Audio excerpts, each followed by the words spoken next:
जोड़ा बनहारी देव पूजी पदी कमल तुम्हारे। अच्छा बाबा एक बात बताओ मुझे,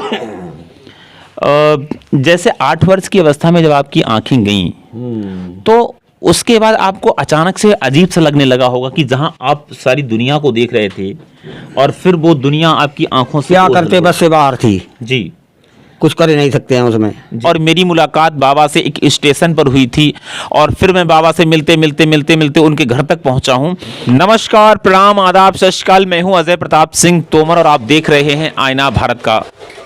दोस्तों जैसा कि आप जानते हैं कि मेरे अभी YouTube चैनल पर पिछले लगभग 20 दिनों से एक प्रश्नोत्तरी कार्यक्रम चल रहा था और मैं बड़ी शिद्दत के साथ उस कार्यक्रम के लिए कर रहा था।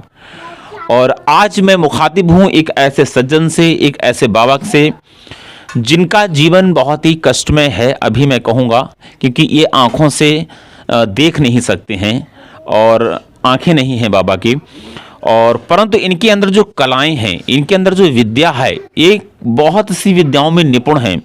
तो मैं मुलाकात करवाता हूं ऐसे ही आज एक बाबा से जो बहुत सी कलाओं में निपुण हैं और उनके अंदर क्या क्या कलाएं हैं वो मैं आपको दिखाने जा रहा हूं। तो बाबा स्वागत है आपका मेरे YouTube चैनल पर।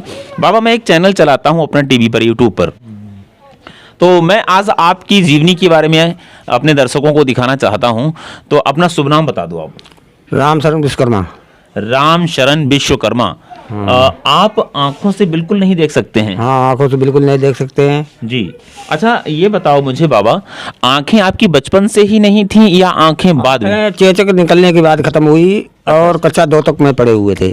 कक्षा 2 में जब आप पढ़ रहे थे उस समय चेचक होने की वजह से जो है आपको आपकी आंखें चली गईं। हाँ, इससे पहले आप देखते थे? हाँ, इसके पहले देखते थे हम। कितनी उम्र आपकी रही होगी उस समय जब आपको 7-8 साल रही होगी। 7-8 साल की उम्र में आपको चेचक की बीमारी हुई। हाँ। और आपकी आंखें चली गईं। हाँ। तो दोस्तों 7-8 वर्ष की अवस्था में बाबा की आंखें चली गईं और तब से लेकर फिर जीवन पर्यंत अभी कितनी उम्र होगी आपकी? अभी लगभग 60 साल क्या हो गए? 60 साल की है, आधार कार्ड में 62 दिखा रहा है। अच्छा कोई बात नहीं।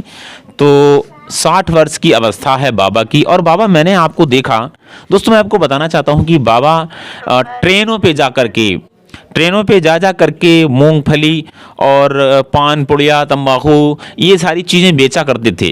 तो मुझे एक दिन लगा कि मुझे बाबा से मिलना चाहिए और मैं चल करके बाबा के घर आ गया हूँ। मैं डिस्ट्रिक्ट शाहजहाँपुर में हूँ इस समय अभी, और शाहजहाँपुर के छोटे से गांव में बैठा हुआ हूँ जहाँ पर बाबा का घर है और मैं आपको दिखाना चाहता हूँ। यही बाबा का घर है और बाबा के परिवार के कुछ सदस्य भी हैं। तो बाबा मैं ये पूछना चाहता हूँ आपसे, क्या अपना कोई परिवार है? हाँ। आपने शादी की? नहीं, शादी नहीं। अच्छा शादी नहीं हुई। तो परिवार के और बच्चे वगैरह, भाई वगैरह हैं? भाई है एक, यही। अच्छा, उनके बच्चे वगैरह हैं ये पीछे? हाँ, भाई के बच्चे हैं ये? हाँ, अच्छा, भोजन वगैरह मिलता है?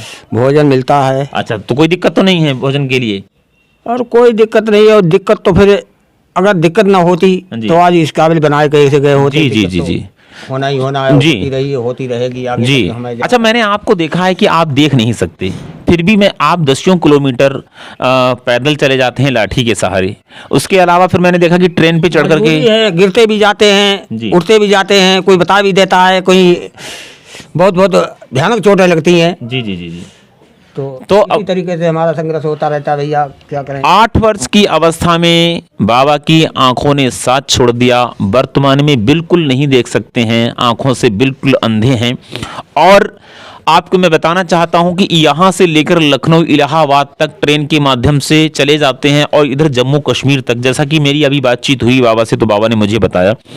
बाबा मुझे बता सकते हो कि अभी आप बिलपुर स्टेशन पे, जैसे बिलपुर स्टेशन से आप चढ़ते हो, आपकी सबसे नजदीकी स्टेशन बिलपुर है। तो बिलपुर से आप मुझे गिना सकते हो कुछ स्टेशनों के नाम? हाँ गिना सकते हैं। आप देख नहीं सकते फिर भी आप कैसे पहचानते हो कि ये स्टेशन कौन सा? अंदाजा के माध्यम से केवल। कैसे आप बताइए जरा स्टेशनों के नाम। जो अगर बिलपुर से आपको किधर की बताएं? आप बिलपुर से मान लीजिए लखनऊ जा रहे हैं तो आप स्टेशनों के नाम बता सकते हो मुझे? हाँ बता सकते हैं। बताइए। यहाँ से चलने के बाद बिलपुर से आगे कटरा जाएगा जी, तिलर जाएगा जी, मंथरा जाएगा, शाहजहाँपुर जाएगा, रोजा जाएगा, राम प्रकाश बिस्मिल जाएगा, कैलिया जाएगी, एगमा जाएगा, हाजी साबाद जाएगा, टोंडरपुर जाएगा, गोकुल बेटा जाएगा और कौड़ा जाएगा, हरदोई जाएगी, जी, और हरदोई के बाद करना मस्जिद जाएगी। जी जी जी जी और उसके बाद जो है बगौली जाएगी, बालामऊ जाएगा, जी उमरताई, दिलावर नगर जी और संडीला। जी और उसके बाद में दलेर नगर जाएगा। जी। दलेर नगर के बाद अच्छा अच्छा, ये मुझे बताइए आप, चलो इधर का तो हो गया। अगर मान लीजिए मैं कहूँ आपसे कि आपको बरेली साइड में जाना है और आप देख नहीं सकते, परंतु आप कैसे पहचानते हो कौन सी स्टेशन पर मुझे उतरना और कौन सी स्टेशन आ गई है? नहीं मालूम होता है तो हम आपसे पूछ सकते हैं। जी, फिर भी आप मुझे बताओ कि बिलपुर से आपको जाना है मुरादाबाद, तो आपकी स्टेशन ये बता सकते हो मुझे? हाँ, मुरादाबाद तक की स्टेशन बताएंगे आपको। बताइए। यहाँ से चले त्रिशुआ पड़ा, जी पीताम्बरपुर पड़ा, रसोईया पड़ी, जी। चनेठी पड़ी, बरेली पड़ी, कलेक्टरगंज पड़ा, जी परसा खेड़ा पड़ा, जी और उसके बाद बिटौरा पड़ा, जी धनेटा पड़ा, नगरिया सादात पड़ी, जी। मिलक पड़ी, जी दुगुनपुर पड़ा, जी धमोरा पड़ा, जी जी जी। नगरिया का नाम शाहजहान नगर पड़ा, रामपुर पड़ा। तो कुल मिलाकर के दोस्तों आप देख सकते हैं कि आंखों से सूर बाबा किस तरीके से यहाँ से लेकर लखनऊ तक और मुरादाबाद तक, और कुल मिलाकर के बात की जाए तो यहाँ इलाहाबाद और बनारस तक बाबा घूमे हैं, सूर हैं बिल्कुल, और ट्रेन पे चढ़ करके चले जाते हैं इधर जम्मू कश्मीर तक, मालदा टाउन तक, मालदा टाउन यानी कलकत्ता तक पहुंच गए। तो बाबा ये बताओ मुझे, जैसे जब आप अपने यहाँ व्यापार करते थे, यहाँ से स्टेशन से जब आप व्यापार करते हो, तो व्यापार करते करते जब भी जैसे आप क्या क्या बेचते थे आप? हम चना मूंगफली बेचते थे, जी। रिवड़ी बेचते थे लखनऊ से लाके लेके, जी और कई एक चीज़ें हैं धूम्रपान की, जे पुड़िया वगैरह ये भी बेचते थे हम। जी जी जी जी जी। तो बाबा मुझे आप ये बता सकते हो कि मान लीजिए जब आप देख नहीं सकते हो, अगर मान लीजिए आपने केवल हाथ ही हमारे देखते हैं, जो कि भी विधाता जाने कैसे दिखाता है, क्या दिखाता है, जी, और मुझे कुछ नहीं मालूम है आगे। जैसे मान लीजिए आपने किसी को 20 रुपए की सौदा दी, सामान दिया, और उसने आपको 10 रुपए का नोट दिया, तो आप कैसे जानोगे कि ये 10 का है 20 का है? आपको कैसे जानेंगे? नापने के माध्यम से। जी। और उसके बाद नहीं समझ में आया तो किसी के दिखाने के अच्छा, माध्यम से। नाप के कैसे नाप लेते हो कि ये नोट 10 का है 20? हाँ, नाप लेते हैं, छोटा बड़ा होता है। और अच्छा अच्छा अच्छा अच्छा, एक अंदाजा लगा लेते हो? अंदाजा लगा लेते हैं। कागज जैसे असली नकली का नोट का कागज जो है जी, वो जो असली नोट का कागज है वो नकली का वैसा नहीं हो सकता है, वो कागज के माध्यम से ये पहचान आप कर लेते हो? हाँ, हाथ के माध्यम से। तो दोस्तों मैं आपको बताना चाहता हूँ कि बाबा के अंदर कई कलाएं हैं। सबसे पहली कला जो मैं आपको बताना चाहता हूं कि सूर होने के बावजूद भी लखनऊ, दिल्ली, बनारस और इलाहाबाद और कलकत्ता, मालदा टाउन तक घूमे हैं। साथ ही साथ अपना बिजनेस व्यापार करते हैं, ट्रेनों पे जा करके मूंगफली और पुड़ियाँ वगैरह इस तरीके की चीज़ें बेचते हैं। अभी मैं वर्तमान में इंटरव्यू लेने के लिए बाबा के घर पर हूँ, और बाबा के अंदर अन्य कलाएँ भी हैं, जैसा कि आप देख सकते हो कि यहाँ पर एक हारमोनियम रखी हुई है और एक ढोलक रखी हुई है। तो बाबा जो है संगीत में भी माहिर हैं, जैसा कि मैंने वीडियो शूट करने से पहले काफ़ी जानकारी ली बाबा के बारे में। तो बाबा मुझे ये बताओ कि यह हारमोनियम और ढोलक भी बजा लेते हो आप? कुछ थोड़ी थोड़ी। अच्छा, कुछ बजा लेते हैं। हाँ। अच्छा अच्छा। हमें अभी तक ऐसा कोई गुरु नहीं मिला जो मुझे पूरी तरीके से सिखाता जी। और मैं इसी तरीक़ा से थोड़ी सी मनोरंजन करने के बाद, चालीसा वगैरह पढ़ने के बाद, ये आरती वगैरह पढ़ने के बाद, इसी सब के लिए मैंने रखा है। जी जी जी। अच्छा बाबा, मेरे दर्शकों के लिए आप कुछ हारमोनियम पे सुनाइए, सुना सकते हैं? मेरे दर्शक जो हैं आपको टीवी पर जब देखेंगे यूट्यूब पर, तो मेरे दर्शकों के लिए आप कुछ गुनगुना के सुनाइए, गुनगुनाइए इस हारमोनियम पर। हाँ, सुनाएंगे आपको। देखो जी, बहुत ज़्यादा तो नहीं मुझे आता है। कोई बात नहीं, जितना आ रहा है उतना सुना दीजिए आप। तो दोस्तों आनंद लीजिए बाबा की गायकी का।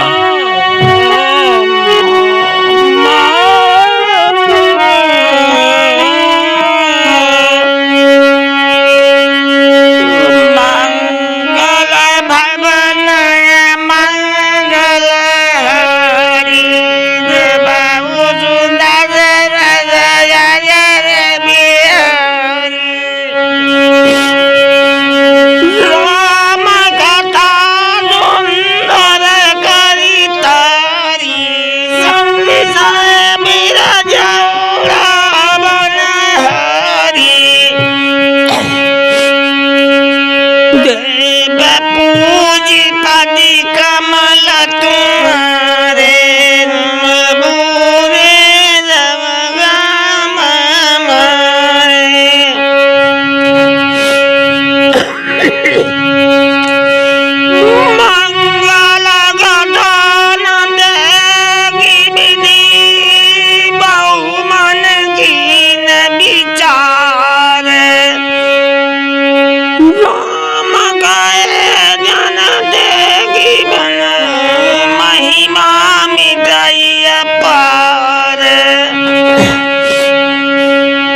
जब होई धर्म की हानि उपजई असुर माय अभिमानी तब तब धर प्रभु मनुज शरीर धारण करे रघुवीर।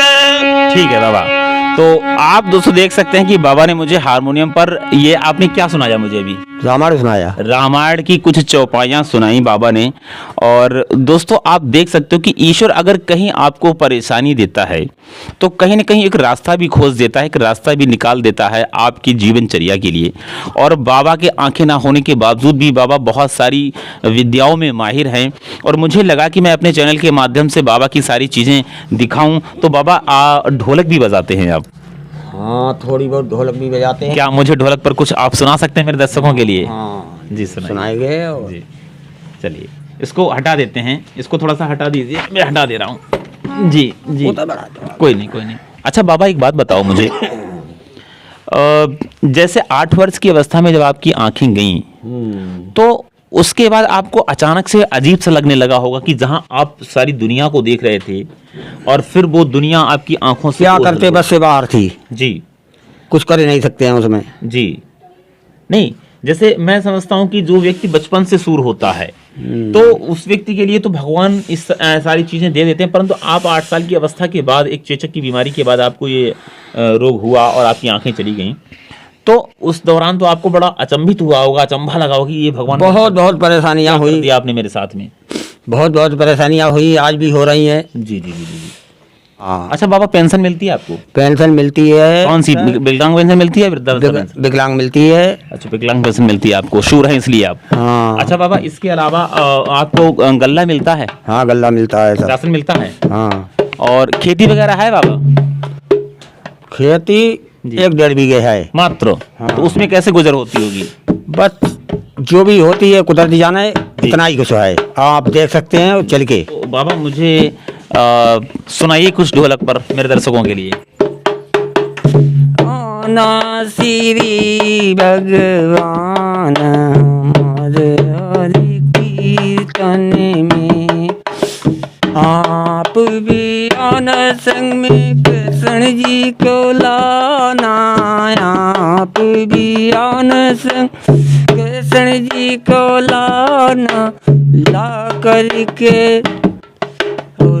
करके मुरली बजाना हमारे हरि कीर्तन में, आना श्री भगवान हमारे हरि कीर्तन में, और आना श्री भगवान हमारे हरि कीर्तन में, आप भी आना संग में कृष्ण जी को लाना, आप भी आना संग में कृष्ण जी को लाना, और ला करके मुरली बजाना हमारे हरि कीर्तन में। बहुत अच्छा, बहुत अच्छा। भगवान हमारे हरि कीर्तन में।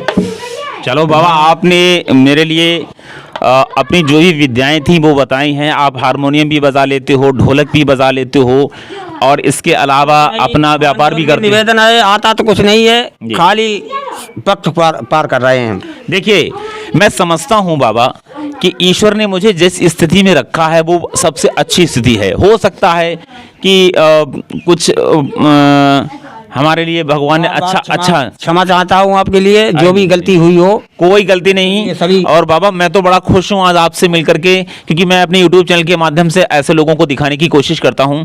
तो दोस्तों मैं आपको बताना चाहता हूं कि बाबा जो हैं बहुत ही विद्याओं में निपुण हैं और मेरी मुलाकात बाबा से एक स्टेशन पर हुई थी और फिर मैं बाबा से मिलते मिलते उनके घर तक पहुंचा हूं और मैंने ये वीडियो शूट किया है।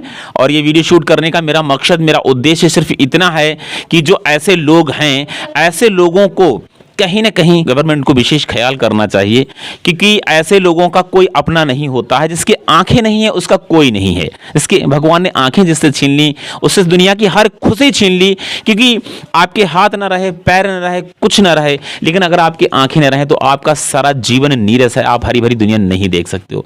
और आज बाबा ऐसे ही गुजर अपनी कर रहे हैं। बाबा से मिलकर के मुझे आज अत्यंत प्रसन्नता हुई। चलिए बहुत बहुत आपका धन्यवाद बाबा, आपने मुझे अपना इतना बेशकीमती समय दिया। तो दोस्तों मैं आपको बताना चाहता चाहता हूं कि कभी भी किसी भी व्यक्ति को हार नहीं माननी चाहिए, क्योंकि जीवन अनमोल है। ईश्वर ने ज़िंदगी आपको दी है तो इसको जीने के तरीके ढूंढिए। आपको बहुत सारी दिक्कतें आएंगी परंतु आप रास्ते खोज सकते हैं। आपने अगर मेहनत करना सीख लिया तो निश्चित आप सफल हैं। और बाबा हमारे समाज के लिए एक प्रेरणा स्रोत हैं कि आंखों से अंधे होने के बावजूद भी दुनिया की हर खुशी आज अपने पास में रख रहे हैं। मैं प्रणाम करता हूं बाबा आपके लिए, और आपने मुझे इतना वक्त दिया। दोस्तों मेरे इस वीडियो को ज़्यादा से ज़्यादा लाइक, कमेंट एवं शेयर करिएगा, और मिलता हूं आपसे किसी अगले वीडियो में। तब तक के लिए जय हिंद, जय भारत।